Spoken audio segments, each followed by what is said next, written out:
Oh, here's one for you. You'll get high cholesterol and die. Don't just eat that meat like that. Honey, cholesterol ain't the villain. Wait a minute. Let me cue the music. That's all you get. They told you meat would clog your arteries. They said cholesterol was the enemy. They actually scared you into eating oatmeal all the time and taking statins. And guess what? You still tired. You still inflamed.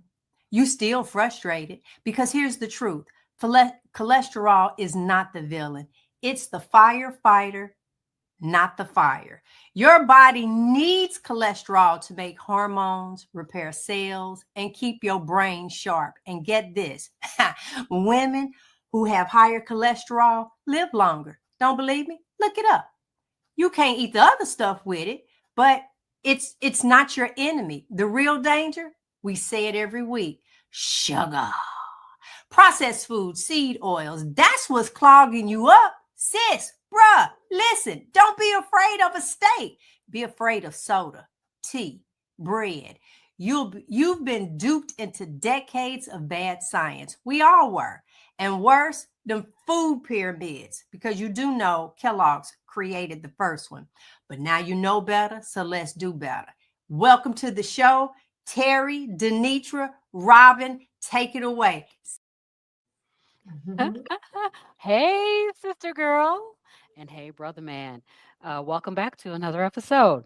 So, what if the only thing standing between where you are and where you want to be is that you keep quitting? Starting over is exhausting, not because you're weak, but because you're wired to survive. When you quit, the body resets. When you keep going, the body restores. So let's talk about what your life could look like 3 months from now, 6 months from now, 1 year from now. Staying consistent isn't punishment, it's your permission to heal. So we want to be clear. Welcome to Hey Sister Girl. We are not medical professionals, and nothing that we say on this show should be construed to be medical advice. So always consult your doctor. But what we are here to do is to help you connect the dots, see the patterns, and learn how to advocate your body and your healing. We want to ask you to go ahead and hit that like button and share this out with somebody that you know needs to not start over ever again. And let us know where you're watching from in the comments. I'm going to turn it over to Terri. Hey, Terri. Good evening. Hang on, Robyn. We got one little part we missed over the recap for June. I'm gonna run and do that real quick. Okay. Um, so just a quick recap, guys. We've been on this journey. Greetings to each one of you. We've been on a journey this month, and it's been one for the books. Let me walk you back through what we've covered because this is our last Monday in this month. So June 2nd, we talked about just say no to sugar.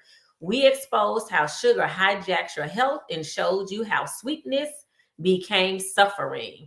June 9th, we did just say no to stress. We unpacked survival mode and showed you how to rest is resistance. Then on June 16th, we did just say no to sickness. We redefined health for fathers and families and challenged the norm. We really invited women into that space to love men to life, not love to death, love them to life. And then June 23rd, we did just say no to suppression. We were just out of Juneteenth and we uncovered the silence in the systems, keeping us metabolically bound. So as Robyn said, tonight we are going to take a close look at as we close out, just say no to June with the reminder that you don't need to start over. You need to keep going.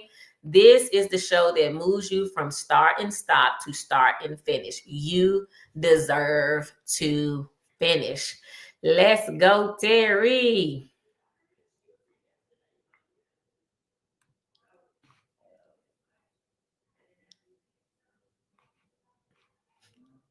You're on mute.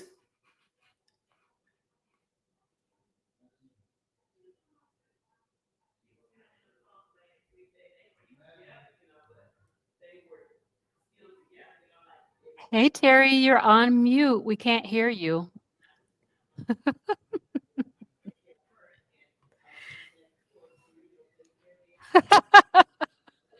So Okay. while we Thank wait you. for Terry to hop in, Robyn, do you want me to go or you want Yeah, Terry? Okay. you can go ahead. All right. So tonight, what I really want to do is talk about the biochemistry of quitting. Let's talk about what really happens to your body, not just your emotions when you keep quitting and starting over. So there's actually something going on in your body when you continue to quit. This is not about willpower or any of that. It really is about your wiring. It's about a made up mind. It's about a new mindset. So let's talk about it, right? So this inconsistency that you do when we say, hey, I'm gonna start over on Monday, I'm gonna start over on Monday. This inconsistency that we do confuses your body. You think you're just having a few bites here or skipping your habits there, but your body is asking, are we healing or surviving today? Your metabolism thrives on rhythm. Quit and start breaks that rhythm. So essentially what's happening is you keep making these decisions that you're going to do right. And then you say to yourself, like, I don't know I don't know about tomorrow. Like, I'm going to try something. Oh, it's a treat. Oh, I can have a little bit. Oh, I can do moderation. But you kick your body into this, start and finish. And so it doesn't know if this is a healing process or are we continuing to be sick? And then the next one is insulin resistance gets worse every time you quit. So what do I mean by that? Remember, insulin resistance is when your body starts to resist the insulin. That means that there is no regulator for all the sugar that you're eating. So every time you go out plan and you spike your insulin, your cells get more resistant. Your fat storage increases and the stall lasts longer. This is why it gets harder, not because you're broken, but because your biochemistry is confused. I'm living that out right now, guys. Like, I am in a fight right now to like fully reverse insulin resistance. And because I have so much visceral fat, and what I mean by visceral fat is that it is on my organs. And while I have gotten better over time and I'm continuing to get better, that is my struggle. This is why I no longer quit. It's no longer a start over for me. For me, it is, how do I just keep going? And then inflammation. So the inflammation that you have cleared out of your body is starting to heal. When you continue to eat or put those things back in, sugar and processed carbs don't just stop progress, they restart the fire. So if you can remember when we were kids and we would get a sore and that sore would heal over and we would pull the scab back, you reintroduce inflammation in the joints, the belly, and the brain. The bloating, the puffy feeling, that's not just in your head, it is metabolic. So when you keep quitting, these are the things that happen. And so let's talk about gut disruption happens quickly. So as soon as you feed your body something that it doesn't want, this thing that we call a cheat day, every cheat day is like pouring bleach on your good bacteria. Bloating, constipation, skin flare-ups, it all comes roaring back. So you've done the work. You have worked hard. You're starting to see some improvement. Your skin is looking better. You're feeling better. Your joints are not achy. And then you, in a whim, decide, I'm going to eat off plan. I'm going to choose something else. And this is what you crank up all over again. So the hormones are thrown off again. So ladies, we feel it in our sleep, our skin, our cycle, our cravings, our hormones respond consistency, right? So this cold quitting just wrecks the regulation. So you're trying to be regular with life, you're trying to move forward, and then you allow yourself to have a cheat day, or you're going to start over on Monday, or you say things like, I'm on vacation. And so then you run it back again. All right. So then your mitochondria will take a hit as well. Those are your energy factories. Every time you reintroduce that processed junk, you are starving your cells of real fuel. So when you starve your body of real fuel, that's why you feel tired and sluggish when you try to start again. So again, it's this whole start over on Monday again. And so now here is Monday showing up. You didn't wrecked it for the weekend. You've eaten everything you want to eat, and you think somehow you're going to mysteriously click a button and start over on Monday, right? And so then when Monday comes and you've made this plan, like I'm going to start back to the gym again, I'm going to eat right again. But because of all the sluggishness you had over the weekend, now you don't even feel like it. So that Monday goes, then another Monday goes, and it just continues to compile. And so the last one, number 7, you rewire the cravings loop. Sugar, chips, bread, every time you go back, you strengthen the neural pathways of addiction. And then you blame yourself for not having discipline. But this is brain chemistry, not just willpower. So it is this thing that we say, you know, I'm addicted to it. I gotta have it. I left it alone last year. See, I just need to get back to doing. I know what to do. I just don't do it. You say all of these things, and when I say you, I'm talking about me too, because I've been there. And some days recently, I've been there again. Thus, the show Stop Starting Over. Right? We gotta move to a place where we appreciate the healing. Now, I want to be addicted to how good I feel. I want to be addicted to my knees are not hurting. My skin is not blotched up. My belly is starting to go down, right? I want to be addicted to that. I don't want to keep starting over. So a couple of things I want to add before I turn it to Terri is this is the impact on your lab work. So fasting insulin rises again. So if you've been in this place where so right now I'm so proud of my low fasting insulin. So why would I go back and start this all over again? Like I've been working for years to get my fasting insulin down. So even after you've worked hard to lower it, your A1C creeps up because sugar doesn't forget. So where I've been having low sugar and my A1C is moving down, which means over a 90-day period, I'm not having these high sugar rushes, high insulin rushes. And then I go decide I want to have some cake. I want to have some regular ice cream. I'm going to eat a baked potato, right? So now I'm spiking my insulin because now my body knows how I've taught it that it can't manage more than a teaspoon of sugar. Okay. All right. So then check this out. Your hormones destabilize so that progesterone, your cortisol, leptin, all fall out of sync again. So remember, cortisol, we've learned it on this show that it is the hormone that is what we call the stress hormone. So now you're using insulin in your way of eating to keep all of these things lowered, managed, if you will. And now you add this sugar back in your diet and it goes haywire all over again. Starting over is not what we want to continue to do. Every month, every year, every Monday, we pick these days to start over.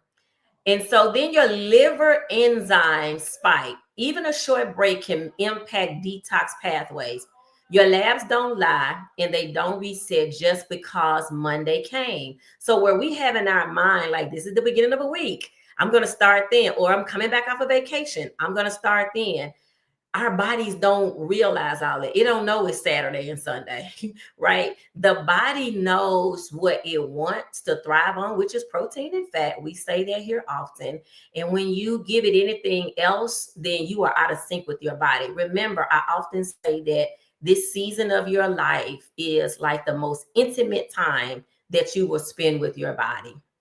All right, I'm closing out here. So the tools to keep going back is, create a plan. If you feel like you're going to be gone somewhere, something's going on. The other day, Saturday, I was in Memphis. I was in Memphis for a very long time. I knew that I was already fasted and that I was going to need to eat in the middle of a workshop that I was in. And so guess what? I packed my food and took it. I called the coordinator of the event and found out that they were going to have light refreshments.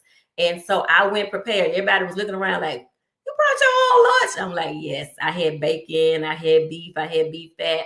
I was satiated. I wasn't tempted to eat the fruit. I wasn't tempted to you drink the juice, right? You have to have a plan. All right. So then you need a visual anchor, something that I'm using right now, a waist beads. You want to monitor how your ring is fitting, a bracelet, something that grounds you and reminds you that I've gone a track back. I don't want to go a track up, right? And then also you want to track your non-scale wins. We call those non-scale victories. Is your brain clear? Do your clothes fit better? Are your labs better? Like, use those as proofs in the pudding that you never want to go back. My doctor, who is often on the show, Yvonne Moore, often says, like, you need a scream weight. You need a weight that when you get close to that, you like, ah! Like literally scream. Remember this today. You literally scream when you start to see yourself trickle up. Now, let me tell you a secret, right? Here's the secret. The secret is inflammation in most cases is weightless. There is no weight. So when you do binge out on Saturday or Sunday and you get on the scale on Monday and you say, I only gained 2 pounds. Yeah, that's what registered on the scale. But like a balloon, that stuff you ate, it blew you up, right? That's how visceral fat starts. This is why I've been in the 190s, 180s for almost 3 years, but my body composition has been changing, but the scale is not moving. This is why we tell you to measure your inches, feel what's going on with your ring, what's going on with your waist beads. I have some waist beads that I put on at the beginning of the year that are now looped, but I'm still in the 190s. Well, I'm in the 80s now. Thank you, Lord. I'm in the 180s now. I'm getting there. I don't mind being transparent with y'all because I'm ready for y'all to come with us. Like, we want to be as real as we can on this show. And so then the other thing is lean into your community. We have the Hey Sister Girl group on Facebook. Get in there, talk in there, ask your questions. You got me and Robyn here. We're all here to support you, to figure out what's going on. And you really cannot always rely on the mirror, but I also would say find you an outfit that you can try on every Monday so that when you look at that outfit, you can say to yourself, I see some changes. Take pictures. I got pictures that none of you will ever see unless I'm dead and gone and somebody lets you see them. But I got some, right, that I check myself. And so when people say, oh, yeah, girl, I look like I was 9 months pregnant. No, I look like I was 18 months pregnant, right, with some quadruplets. That's a stomach that I had that y'all will never see that part of me, okay? I'm just saying. And so this is what I want to say to you all. Starting over is exhausting. Staying the course is healing. The best version of you isn't on the other side of another restart. It is staying on the side of consistency. Now, did I say this was easy? Did I say this was perfect? It is none of those things, but I promise you it is so worth it. If you keep going, if you keep trying, if you know that you are wrecking your body. Again, I say it like this. You're putting a little teaspoon of sugar every day. You finally kill all that sugar out of your gas tank. Your car is running perfect again. It's doing better. And then you start putting the sugar in again. That's essentially what's happening biochemistry, right? Biologically, that is what's happening to your body every time you start over. It is not a minimal thing. It is a really big deal. And trust me, I have chosen to eat cupcakes at an event. And that same night I came home, I had to have a boot on my foot because I could not walk on my foot because of the sugar. So this thing is real and it does impact your body. All of that little bit stuff, moderation stuff, all this garbage. Stop starting over. And this is why you do not want to continue to chemically mess up your body. All right, Terri, I think you ready to rock and roll. So take it away, sister. Thank you. Hi, everybody. Can you hear me now? Okay, good. I think the storm is passing. We were having some type of thunderstorm going on, and I think that's what messed me up a little bit. But tonight, I'm going to talk about making your why stronger than your weakness. You know, I teach dance. I teach salsa dance, and I teach it a little bit different than some instructors. Usually they just teach the steps and the movements and things. But when I teach salsa, I actually give you the history I give you the connectivity to why, if you move this way, it'll look this way. Why, if you move this way, it'll look this way. To me, because you know your why, you'll want to do it more. So what is your why?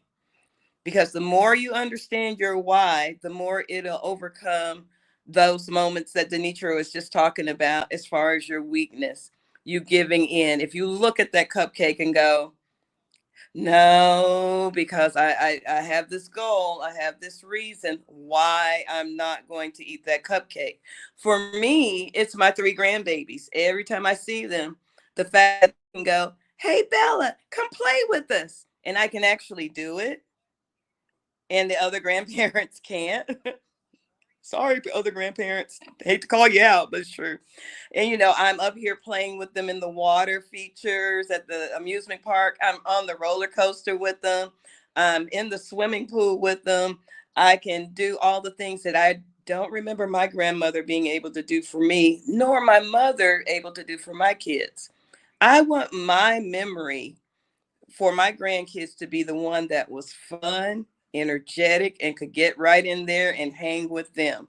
That's the type of memory I want my grandkids to have with me. So that's my why. So this time is different because as they grow older, I want to be able to be there for them and experience life with them no matter. Right now they're little, but my oldest grandson is he's preteen. I want to be there for his prom. I want to be there for his graduation. Those are my reasons why. So every time you started before, you might have had doubt. This time, you just need to make a decision. I said it again, decision. Because once you decide, once it's ingrained in you why you're doing it, then you can stick with it a lot better. Many of us have quit before, but now we know better. This time you're not going to do it alone. You have a why that's built to last. And now you know you have a community as well. Your why could be your kids or your grandkids. It could be your freedom.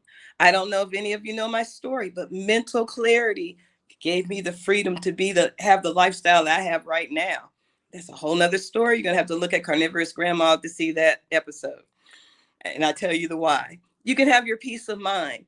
You don't have to be perfect. You just have to keep choosing. Write your why on the mirror, on your fridge, or in a journal if you journal. I like to use sticky notes and to remind me, especially on that refrigerator, because if you go to open it and you're about to choose something wrong, which I hope you don't even have in your refrigerator, by the way. But if you do, because you don't live alone, you'll know why you don't need to do that. So know your why. Make sure that you journal it. I have a picture that I found that I forgot about, and I shared it with the ladies in the group of my before and my now. I didn't even realize the difference. I didn't until I saw that picture. So that's my other why. I keep looking at it almost daily, like, that's why. So know your why, write it down, and then just do it. Just all right, I'm going to turn it over to DeNitra. I think it's coming to me. Thank you, Terri. Okay, let's get switched up. All right, you guys. So, my job tonight is to take you on a journey. We have heard the science behind why keeping on starting over is hugely problematic and what it does in the brain, what it does in the body. And Terri told us to build that why out. Now you know your why. And I tonight want to think about what happens if you never stop.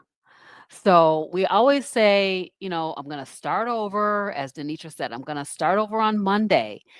I'm going to start over at January 1st. Look how many people make those New Year's resolutions.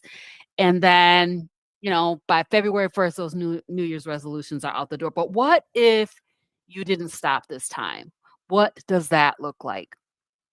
So we want to take a look at what is possible, not just in theory, but real life-changing results that come from staying consistent.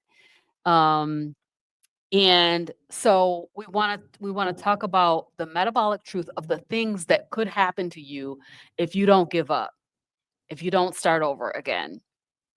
All right. So let's take a look at within 3 months of starting a carnivore way of eating, or I'm going to call it a low sugar or eliminating sugar way of eating. So within 3 months, you're no longer inflamed. I want to just mention this because I have a person that I am coaching right now who within 1 week, within days, lost all of their inflammation and was like, oh my God, I cannot believe this. But you're no longer inflamed. You're no longer exhausted or craving sugar every night. Yeah, you want to eat that bowl of ice cream every night. And the reason that you want to do that every night is because you're doing it every night. But as soon as you stop, now you can stop craving it.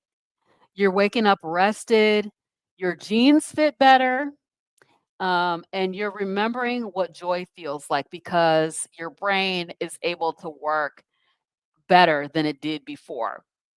And you don't need food to fake it. So you don't need that comfort food to come in and make you feel better, right? So examples of the 3-month wins: waist inches lost without calorie counting. How many of us are still calorie counting? Because we know and we have heard on this show that calorie is a construct. Our bodies don't work like that. So calories in, calories out is destined to fail. It does not work for most of us. How many of us have started over a million times? Drop a thumbs up for me in the chat if you have started over so many times. All right, losing weight without exercising. Anybody experience that?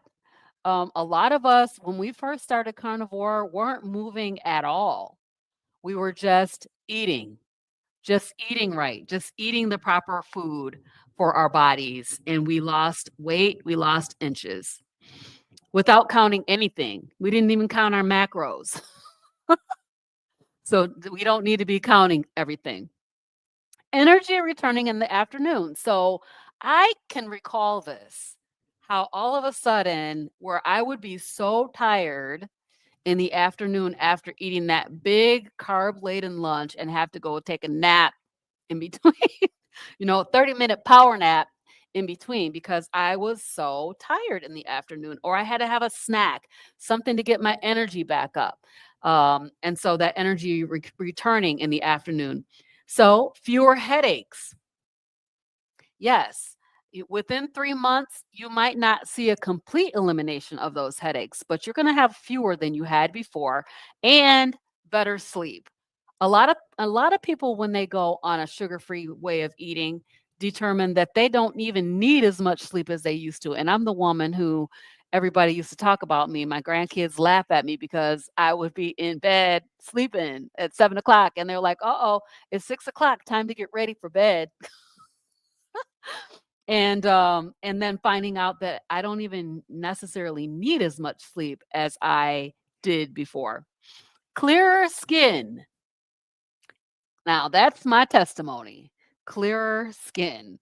So I had eczema, but you might have acne. So a lot of people have cystic acne, and you find out that your skin is going to clear up on carnivore.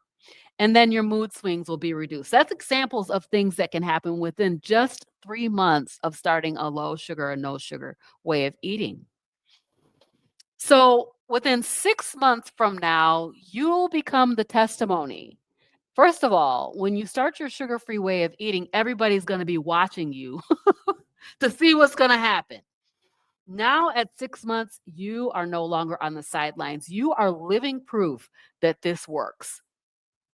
You reverse markers that your doctor once warned you about. You may even have reversed some issues that they told you that were chronic and incurable. So one of them is type 2 diabetes, can be reversed in a very short period of time. And what you're saying yes to at 6 months, you're saying yes to outings. And so many of us are dealing with social anxiety, right? And we say no because we don't want to be peopling too much. Too much peopling will get us down. But you'll find that that social anxiety will lift, and you're able to say yes to things that you used to have to say no to. You're saying yes to walks. Look at us, 14,400 steps a day. That's crazy. I cannot imagine that. I remember that I was walking about less than 2,000 steps a day because I work remotely. I work from home. So I was not walking at all. And now I'm up walking and moving around. You're saying yes to laughter and you're saying yes to life. So here's some examples of wins that you could have at 6 months. Your lab numbers are improving. Your A1C, blood pressure, your cholesterol numbers, your fasting, your fasting insulin are all numbers that are improving within 6 months. No more sugar binges. So, as I said earlier, and as has been said, the more you consume sugar, the more you're going to crave sugar. By 6 months, you're no longer craving sugar. So, you're not binging out on sugar unless you sneaking. Who you sneaking from? Who you hiding it from? You're not hiding it from us, and you're not hiding it from yourself. Because as DeNitra said, your body knows that you're doing that. Your body knows that you are trying to dibble and dabble, I call it. You're trying to dibble and dabble in some sugar, and your body knows that. So if you don't want to binge on sugar, just leave the sugar alone. You're having consistent bowel movements. So a lot of people are coming from a condition called IBS. You might have had IBS with constipation. You might have had IBS where you had, painful stomach, and they told you needed fiber to alleviate that. And come to find out, you don't. You don't need fiber. Give me a thumbs up in the chat if you know you don't need fiber. You will have consistent bowel movements only eating meat. I know that sounds crazy, but it is true. It's just true. Your confidence is building, your peace is growing, and then you're reducing your medications. You might even be off of some of your medications. High blood pressure medication, insulin, all those different doctor supervised, medications. You want to make sure that you're working with your doctor to get off of them, but you definitely can get off of them. So many people in this space have gotten off of scads, gads, gobs of medications. I'm thinking about Carrie Mann from Homestead How, and how he has this big old box of medicines that he was on and is no longer on.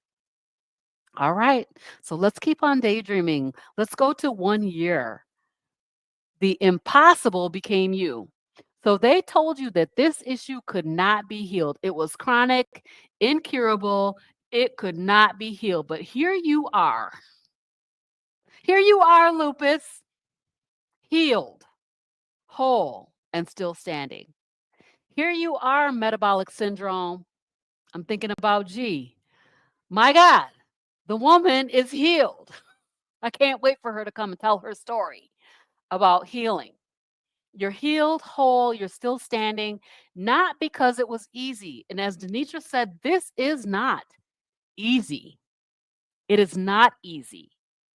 But is anything that's easy worth having, right? That why needs to be bigger than how difficult this could seem. But I will say this is the most simplest way of eating that you can imagine. It's extremely simple, very, very straightforward. Just eat meat. Just eat meat and eat some fat. All right, so examples of one-year transformations. Reversal of insulin resistance or pre-diabetes, or even diabetes. Hallelujah. Reversal of something that they told you could not be reversed. Fertility improvements. So many women getting their periods back. They got PCOS and they don't no longer have periods. Some of them getting their periods back and having a stable hormonal cycle. Guys, I just want to mention this. Low T is being reversed on a sugar-free way of eating. We got a question in here. I'm gonna star it. Chronic pain and inflammation drastically reduced or gone. There's somebody in the chat right now whose inflammation and pain is completely gone. I just want you to just say hey to us in the chat and let us know that you are the one whose inflammation and pain is gone. You're becoming an example to your family. I literally was on carnivore for 2 years before anybody in my family would try it.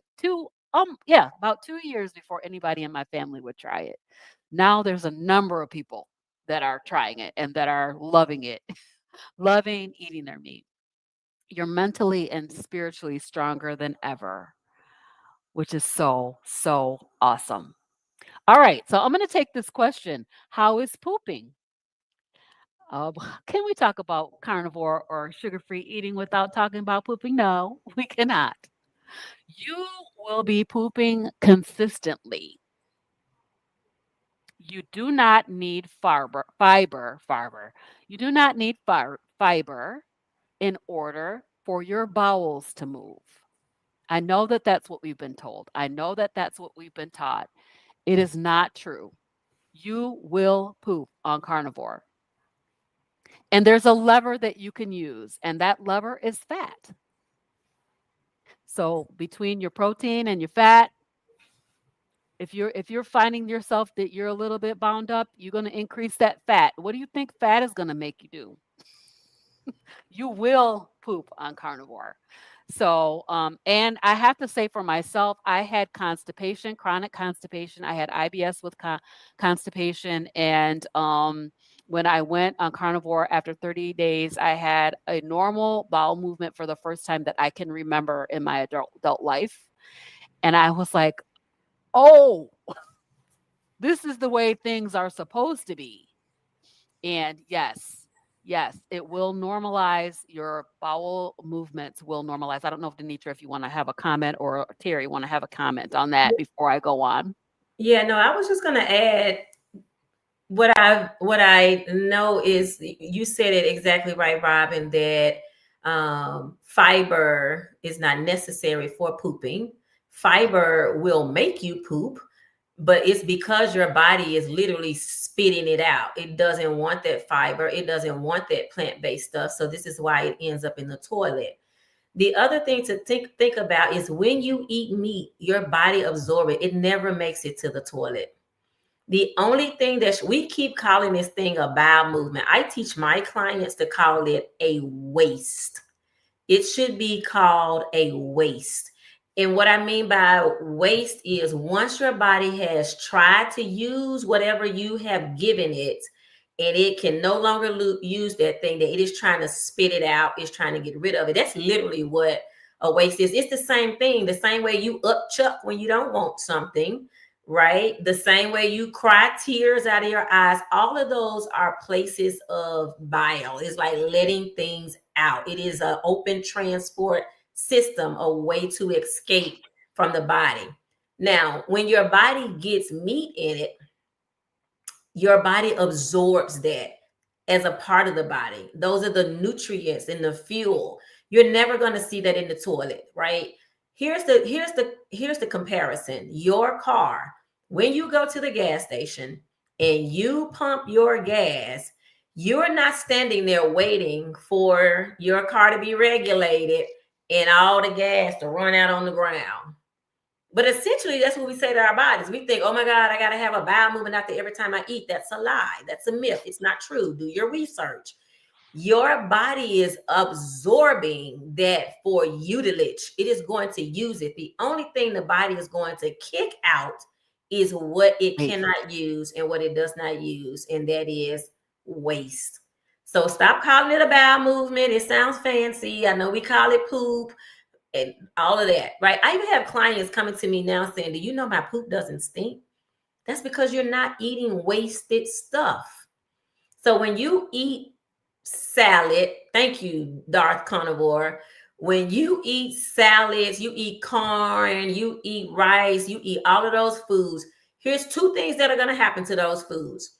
They're going to immediately try to get as much as the body will try to get immediately as much of it as it can out to the toilet immediately, right?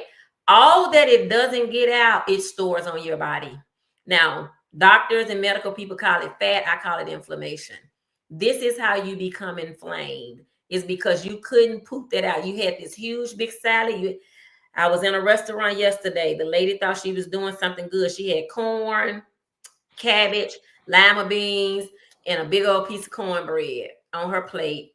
And I said, why are you eating all that? She said, I'm just doing vegetables today. I'm just doing vegetables. And in her mind, she was being healthy. So, of course, I got in her business. It's what I do sometimes. I got in her business and made some suggestions of some things. She was literally carrying her plate on a walker. She was holding her plate on a walker while telling me to go get her some fried chicken. I said, ma'am, I'm not going to give you no fried chicken. I'll give you some grilled chicken, right? I'm not, because they're breading on there. If it didn't have the breading on there, I would give it to you. I did give her my phone number. But I'm saying that to you all to say this whole concept around poop is a myth the way we've been taught. When you think about a lion's poop in the wild, go do your homework. It's called scant. That scant only has skeletal bones and hair in it because that's what the lion had to tear through to get to the meat. But when they find it in the wild, it's no meat there. All that meat he ate, none of that shows up in the lion's poop. Do your homework. Terri, I don't know if you have something you want to add. I used to be the queen of fiber, but all it did was bloat me. And I kept wondering why my stomach wouldn't go down. But as soon as I turned carnivore, and I had the fear like everyone else that, I'm going to be constipated. But when I started eating carnivore and increasing my fat, and the first time I'm kind of like you, Robyn, that I went and it was just like normal and not difficult, I was like, hallelujah. I don't need that fiber. And then all of a sudden my tummy started going down, and that was the results that I wanted. And I started listening to people like DeNitra and Dr. Berry and Carrie, all the carnivores that are out there. And they were like, you will absorb what you need through the meat. And then whatever you don't need, that's the poop. And it made sense to me. So I'm just saying, if you're taking a bunch of fiber, stop. It's doing more damage than anything. Just increase your fat, eat your protein, and that's it. Thank you, Terri. So I just want to mention this. Dr. Kilt says that fiber is like a Brillo pad in the colon. Can you imagine what's happening inside there? How it's ripping and shredding up your colon? That's why we have leaky gut. And we have all these issues. Yes. So we do not require fiber. It is not mandatory for human consumption. And in fact, it is waste, as DeNitra just said. It is waste. And that is why it's pushing everything out. So thank you for that question. So I want to just give you a couple of practical tools that you can use to stay encouraged when your results feel slow or temptation creeps in. And so one is pick a non-scale victory to track each week. So our non-scale victories are in these categories: energy, sleep, digestion, skin, mood. So we're talking about things that are not associated with weight, right? Doesn't matter how much you weigh. So maybe it is like mine. I stood in the mirror this week and sent a Marco Polo to my group, say, y'all, I'm wearing a size small. I mean, I'm a small top and a medium pants. Yay. And that was my non-scale victory that I was tracking. So think about what else is going on. What other things are happening within your life that are changing? One of my big ones is anxiety. being able to drive over a bridge without feeling like I'm gonna run over the side. Now that's a terrifying thing, y'all, but it's so much better. So create a future you vision board or journal prompt. So write down or visualize, who are you becoming? Go back to that why. Like, what is it that you want to be able to do and desire to be able to do that that you'll be doing in the future when your body allows you to do it? Okay. And then celebrate the boring wins. So a day without cravings. That first day that you don't have a craving for that sugar because you have eliminated it, that is a great day, and a lot more days to come after that. A week of walking or meals without drama, simplifying those meals. Do you have to going out to a restaurant and choosing the foods that serve your body? That's a big non-scale victory, and it is something that is doable. And so I want to encourage you to think about that. So your body does want to heal, and your future is not built on perfect days, but it's built by consistent days, and keeping going. You'll look back in a year and barely recognize the woman or man who wanted to quit. What is it? What is it going to look like when you don't start over and you just keep going? So starting over is a trap. We're not starting over because our bodies are like, what the heck are you doing? Staying the course is going to cause transformation. So I think I'm turning this over. Let's do a couple of questions. So I saw some questions in here. Hey, I see some people from my channel that are new to us tonight. So yeah, they have some really good questions. So the one that's there, Robyn, do you want to read it? You just want me to? Yeah. So no fried chicken? Question mark. Baked chicken is what I do? Nope. Go ahead, DeNitra. So yes, you can have fried chicken. I eat fried chicken often, all the time. So here is the thing. So the reason why, because I always like to take us back to how did we even get to saying no fried chicken? Because you hear that. I was with a group yesterday and a young man was saying, don't eat fried foods. You can eat fried foods, but it's about what you put on the fried foods and what you cook the fried foods in. So let me say that again. We are typically frying chicken in flour. We dip it in flour, we dip it in buttermilk, and then we fry it so that it'll have a crunch. We think that's how we get the crunch.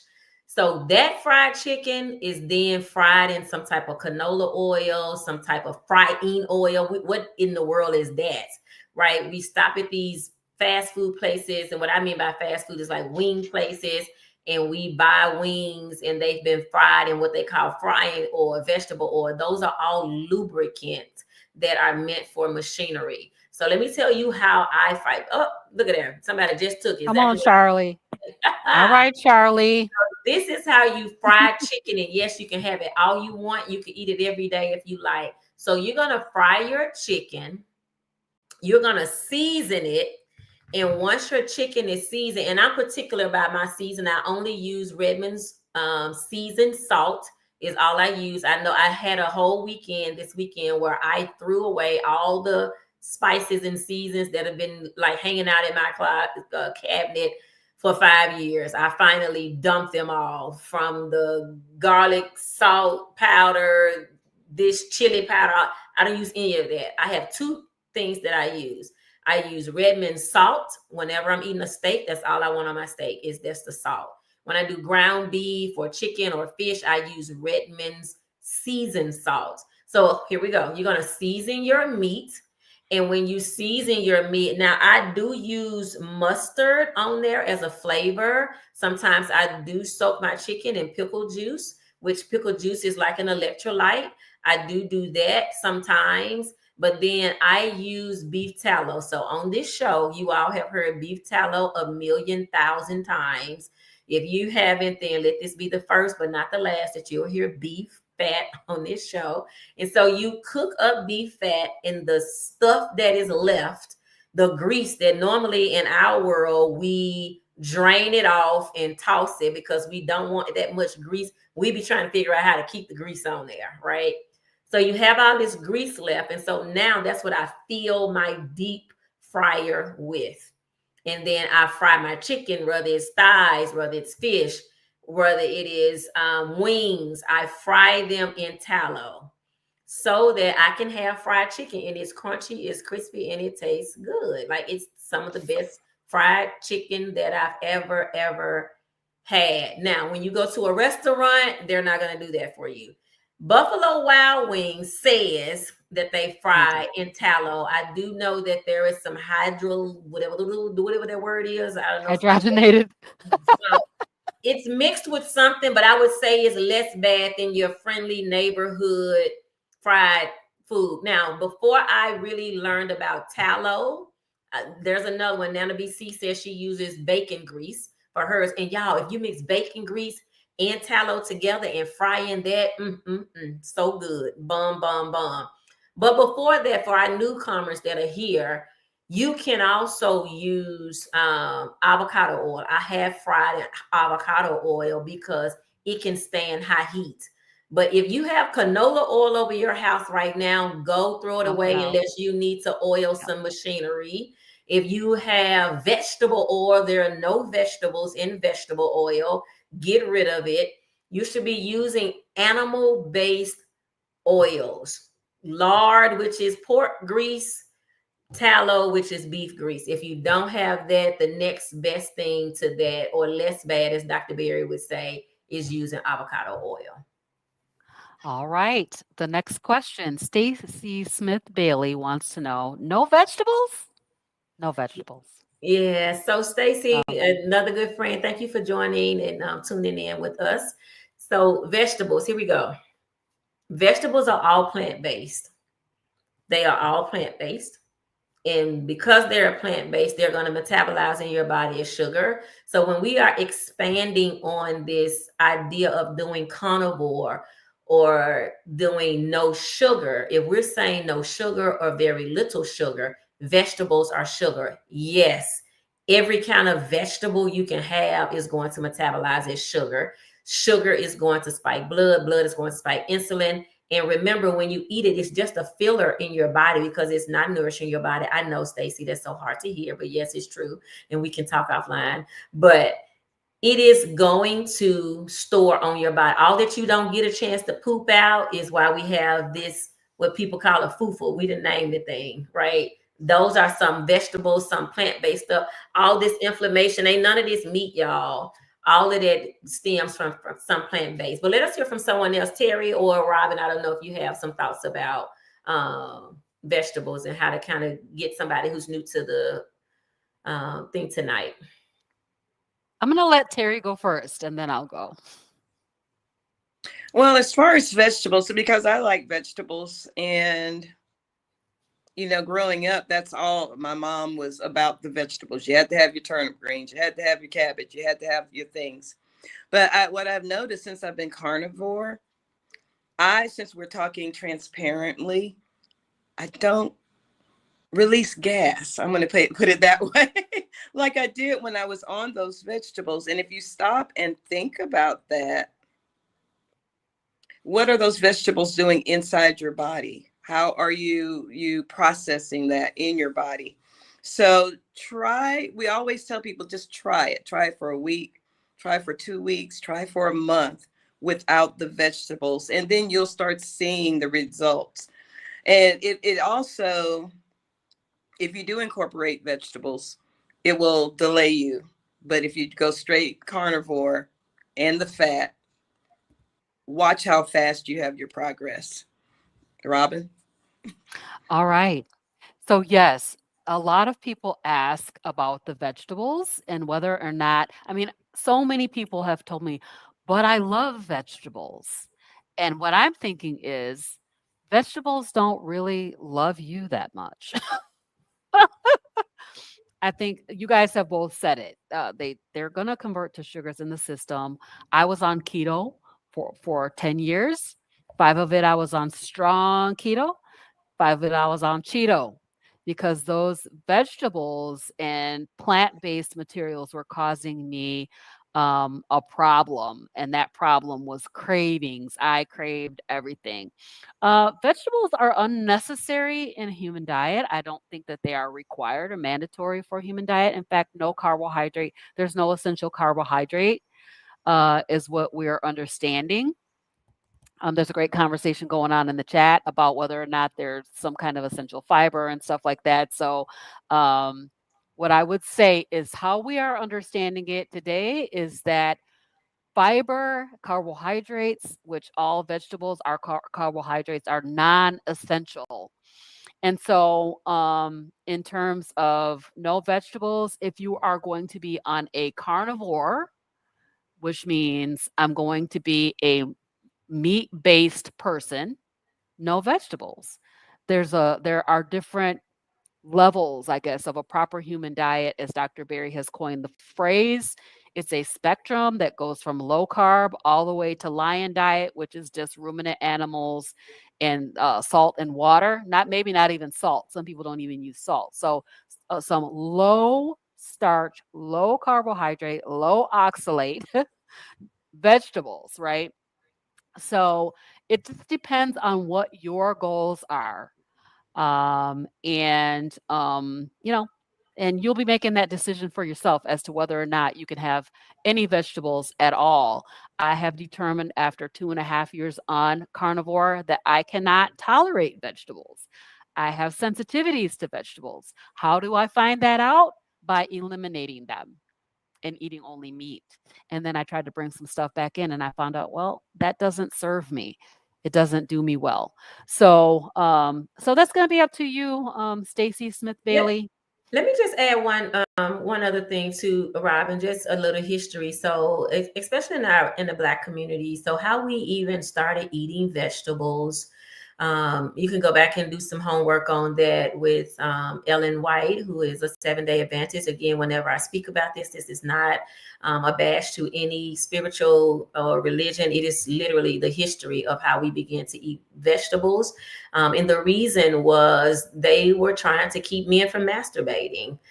She heard these voices that told her that Christian people should not be eating meat. And so a whole religion has been built on that. So we followed that. The other thing for us in our communities relative to vegetables, I mean, if you just think about greens, why do we add meat to them? We're adding meat to them because we have very little meat. So we were resilient people. And as a part of our resilience, we took the pork meat or the beef meat or whatever, bacon grease. This is why you put a little bacon grease in your greens, because you're trying to give it some flavor. But how we started eating it was because it wasn't enough meat for the knucklehead sitting across the table. And so sometimes we got to go back a little bit deeper so that we can have a better understanding of the why we do the things that we do, as opposed to just blindly doing them. I was a vegetarian. I was a vegan at one time because I thought it was the healthiest way for me to eat. The last thing I want to say about this, y'all, is that seeds never, ever die. Vegetables never die. So they re-ferment in your body. So when you hear Robyn talking about IBS and all of this irritable bowel syndrome, diverticulitis, y'all, meat does not cause that. It is the poisons and the toxins that are in vegetables that cause that. So many of us are wondering why we are vegetarian. We're eating the healthiest we've ever eaten. We're eating veggie burgers. We're eating veggie this. We are staying away from meat. Well, why are we 200 pounds? Why are we 250 pounds? Why are we having all of these issues? It's not because of age. It's because your body is not meant to metabolize plants or plant-based stuff. I know it's hard. I just want to keep honoring that. It is hard. It is a mindset shift. It's like my doctor, I had somebody tell me, so damn, literally they said it. My doctor's in cahoots too. Like, he is, but unknowingly to him in many ways, right? But it is the truth. We are not meant to metabolize. We have nothing in our body that can metabolize. This is why it's called metabolic syndrome. This is why it's called that, is because nothing in our body can metabolize plants. Nothing. So you're not a cow, you're not a grazer, right? So you can't. A cow has something in their system that they can. Thanks for letting me kind of, because it's the main question we get, because right, it's the polar opposite of what we're saying. We're saying Exactly. eat meat, don't eat vegetables. So here we go. It's the main thing. Thank you, Keto Simple. I want to say thank you to Dustin for the super chat. Thank you so much. We appreciate that very much. All right, so we got a couple more questions in here. Justin. I want to answer this question. First of all, I want to change the way we are looking at this term. It is not a keto rash. It is called oxalate dumping. So when you eliminate plants or reduce the number of high oxalate plants that you're eating, those oxalates that are stored up within your body are going to try to get out of your body.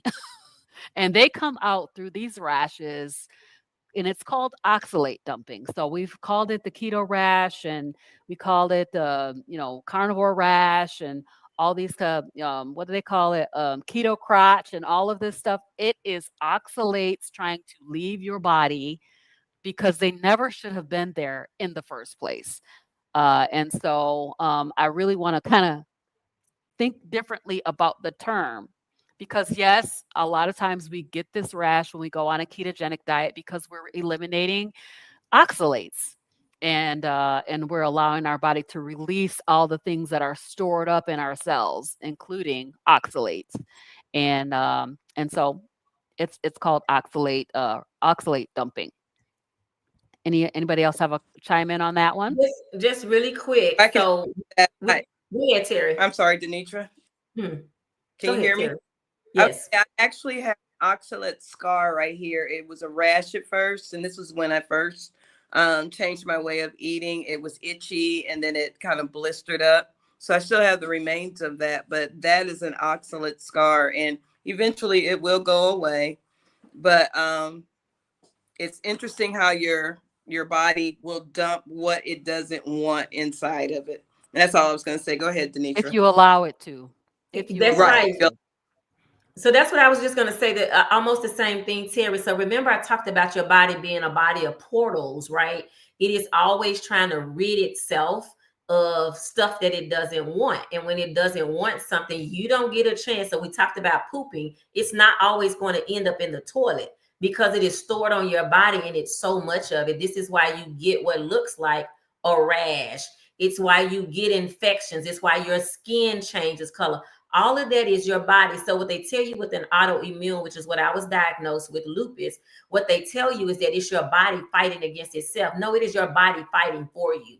Your body is trying to get that crap out of you. So a lot of times when people change the way they eat and they see this transitional time, they think, oh no, I'm finna stop this because I ain't never had this before. This never happened to me before. You should be glad that it's working because your body is now getting what it needs and it's feeling safe to let go of what it doesn't want and never wanted, as Robyn said. So that is oxalate dumping. I also included in the chat, Sally Norton has a book called Super Toxic Foods. Toxic Superfoods. Toxic Superfoods. Thank you. Thank you. I knew the super went somewhere else. Toxic Superfoods. Y'all, this book, thank you for that, Robyn. This is why we have to help each other. This book will teach you all about the stuff that you think is healthy. I had a whole conversation at the dinner table yesterday about how great kale is, and I was just cringing because kale is not great. It's one of the worst things you can put in your body. Spinach is one of the worst things that you can put in your body. These things have tentacles, pinnacles, phytates, all kinds of stuff in them because they don't want to be eaten, first of all. They're trying to preserve their life. And this is why they're growing out of you, right? Because they're continuing to grow. They're continuing to ferment. And so they are fighting their way out to life is what they're trying to do. So I just wanted to add that as a statement. All right. Any other comments on that? Trying to get you guys a link to the book. Thank you. So one of the things, Robyn, Jackie Hopkins, thank you for your question and thank you for tuning in. You asked about naming some of the fats we use, and so I did put some of those in the chat. So any animal-based fat. So like we've been taught to like take the skin off of chicken. We've been taught not to eat the skin, eat the skinless and breastless. You should be eating all the skin and more skin. We've been taught don't eat pork skins. You can have all the pork skins you want if they're plain.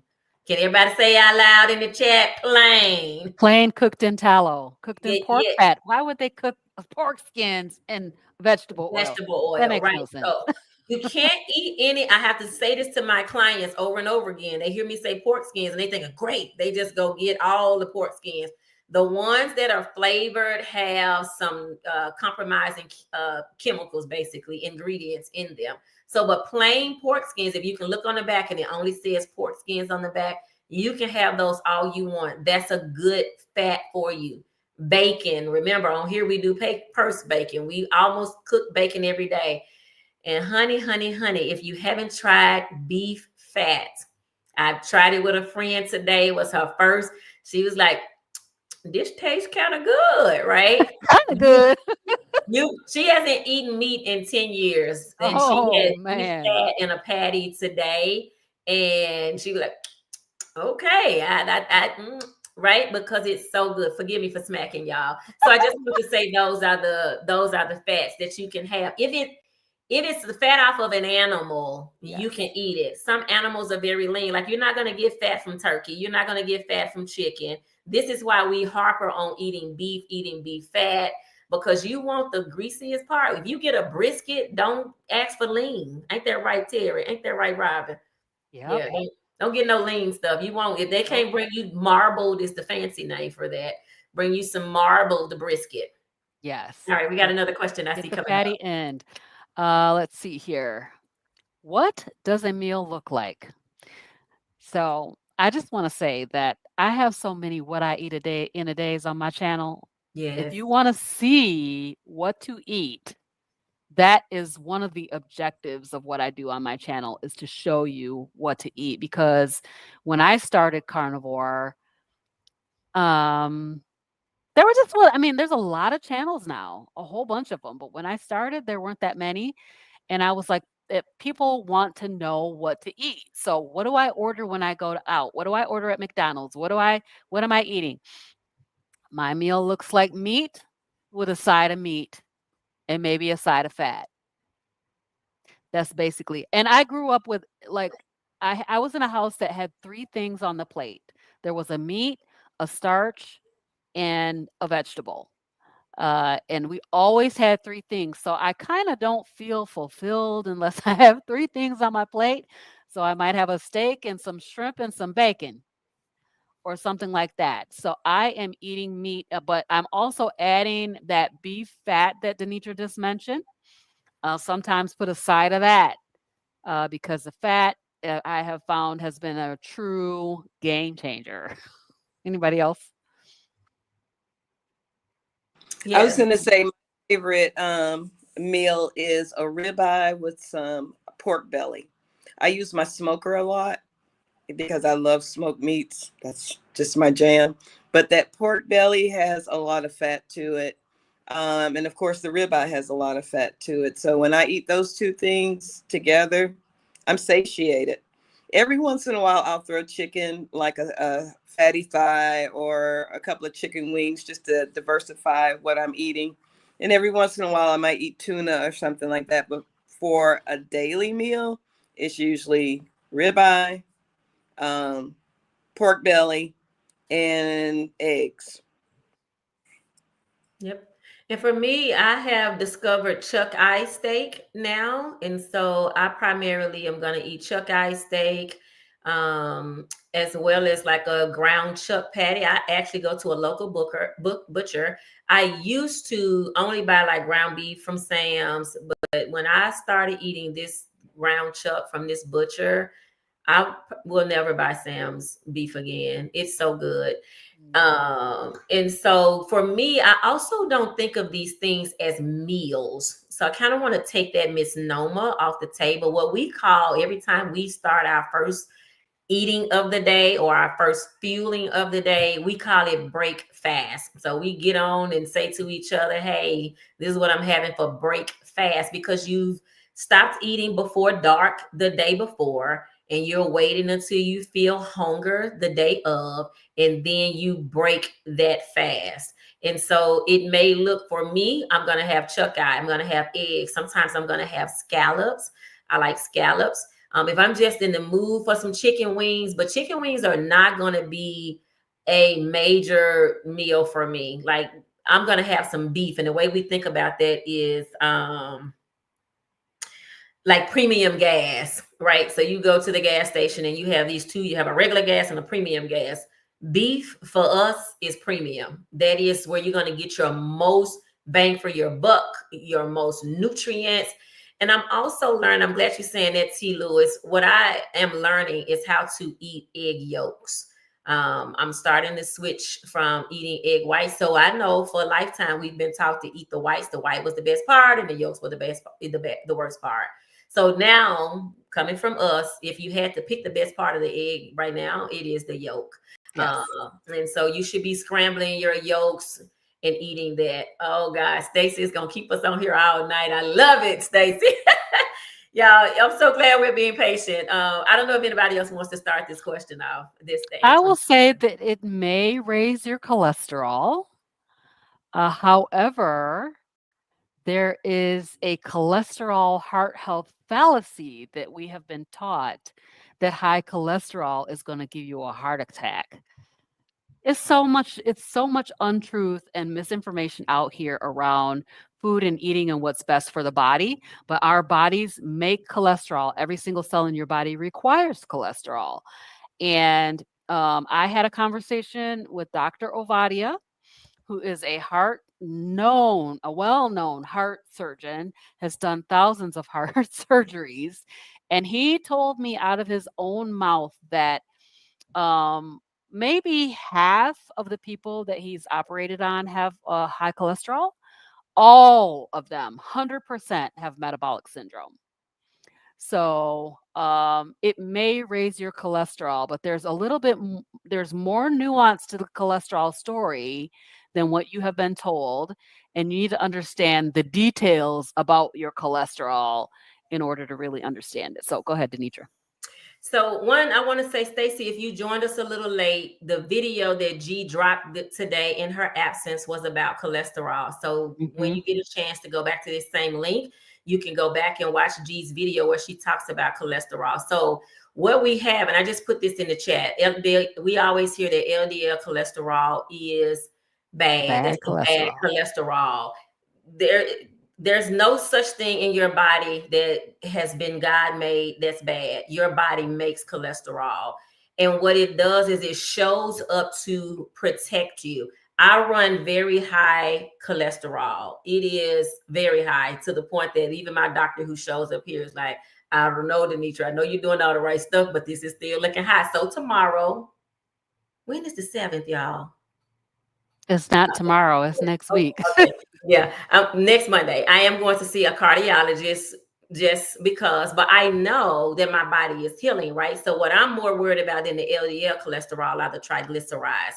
And what the triglycerides are teaching me is that my body is not metabolizing the visceral fat that I have built up over a long period of time from eating all of the cakes and cookies and pies and vegetables and potatoes and sweet potatoes. So that's an area that I'm working on. But LDL cholesterol is not bad for you. Right. So people who have dementia and who are dying of dementia, what they're finding is that those people have been placed on a statin drug. And because they've been placed on a statin drug, it's lowering their cholesterol and it's causing all kinds of things. Now, I'm not saying this. There's a doctor who is out who says, and I want to make sure I quote him. I have some people that are guiding me through this process so that I make sure that I say the right things. There is a doctor who talks about how this whole cholesterol thing is a scam. And I want to put his name in the chat and you can go and Google him for a full video. His name is Dr. Leonard Coldwells. I don't know if you guys have heard of him. but he has a whole video talking about how it's a whole scam, right? And I know it's hard to hear these things from us here on a show. Like, who the heck are y'all? Uh-oh. Well, I'm going to go on to the next question while DeNitra is taking care of what just happened. Yes, it's this Like it's madness because we're telling so much right. truth on here tonight. Sorry. But All right. I know it's hard for us to hear on here from what appears to be lay people with experiences. Sometimes it's hard to hear these things because you should be hearing them from your doctor. I personally have discovered prediabetes and insulin resistance in multiple of my clients that their doctors have missed. And this is why we teach you about advocating for yourself. All right. Last question, you guys.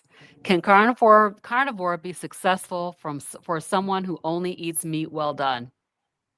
Yes. Yes. Yes. Yep. Any meat, nose to tail, you can eat all the meat you want to eat, nose to tail. If it had a mama, you can eat it. That's what we say out here. I did see another one. But you will notice that your preference will change over time. So you can start out wherever you want as long as. Yep. This person, Keto Simple, I don't know the person's real name. Dustin, the life expectancy of a person on statins is about 5 extra days. So the point that he's making there is that you got on a statin and somebody died today that wasn't on a statin, and somebody lived 5 extra days. So, but what damage did they do while on that route of being on a statin? It's $1 trillion business. So this is a hashtag no statin. So y'all, longer show tonight, but we obviously needed to, be able to dial deep and help you guys work through some things. And that's what we're here for. So thank you for those that are stuck around. Robyn, you gonna close us out? I am. I want to find it. Here it is. You guys, we are having an Impact with Carnivorous Grandma and Friends Meet Up and Eat Up August 30th, 2025. It's in Kalamazoo, Michigan from 12 to 4. And we are having an after party from 4:30 to 7:30. The registration fee is $25. It is very reasonable. The after party is $10. So come out. We're going to have Dr. Kiltz there. Dr. Hampton's going to be there. Our ace, DeNitra Davis, is going to be in the house. Terri Carver is going to be there, and she's going to be teaching us her dance moves. We are so excited about that. And of course, Frederick and G, from Hanging with the Browns, are going to be there. So we would love to see you. Let me just take this comment down so that you guys can get that QR code. You can pick this. You can get this you can get this by going to my website, carnivorousgrandma.com, or you can scan the QR code. We would love to see you in Kalamazoo. I really, really hope that you will be able to make it. Come on, Dustin. Come on. We want to see you over here. Dustin, we can bust a move, Dustin. You can do it. Yes. So, is that the last word? Yeah. So for me, just join me on Saturdays for Nutritional Knit, 3:30 Central Time on Saturdays. That's where my show is.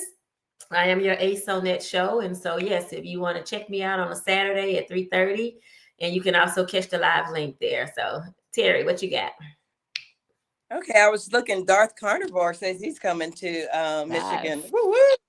Yeah. But anyway, I am restructuring my show a little bit, so I probably will go live sometime this week, and kind of discuss what my plans are and which way I'm going to go with my channel.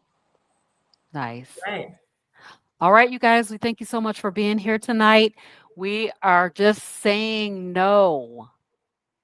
We've been saying no all month, and today we are saying no to starting over. We are never starting over ever again. Have a good night, you guys. We'll see y'all next time. Good night.